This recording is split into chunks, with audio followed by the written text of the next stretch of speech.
Esta mañana también se presentaba en el auditorio la 25ª edición del certamen de contos para a mocidade que organiza a Concejalía de Cultura en colaboración con la Casa da Xuventude. Son uns premios dirixidos fundamentalmente á mocidade, organizados pola Casa da Xuventude e a Agrupación de Libreiros de Ourense coa colaboración da Concellería de Cultura e que este ano incorpora tamén unha cuestión que xurdiu con motivo da celebración dos actos en lembranza de Eduardo Blanco Amor que se celebran sempre a primeiros de decembro, que chamar a estes premios, a un destes premios Eduardo Blanco Amor en lembranza do escritor ourensán.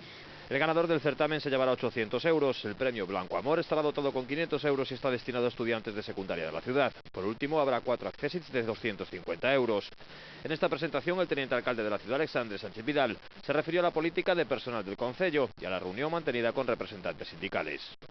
Que a política de personal a nivel interno, con respecto aos traballadores existentes, se caracterice pola racionalidade e a obxectividade. Segundo, que o acceso á función pública, o que nunca pasou no Concello de Ourense con gobernos anteriores e o que nós sempre defendimos neste goberno, se faga con criterios de transparencia, de mérito e de capacidade.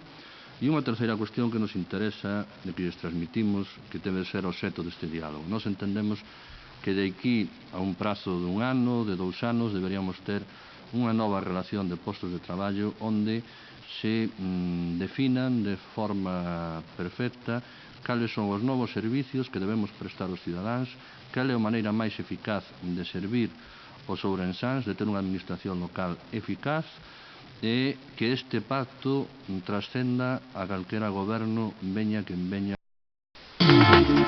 No novo milenio, a Cámara de Comercio de Ourense ten un reto: potenciar os servicios para os empresarios ourensáns.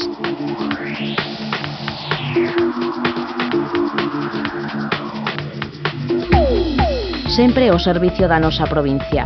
Cámara de Comercio de Ourense. Movémonos para estar máis preto.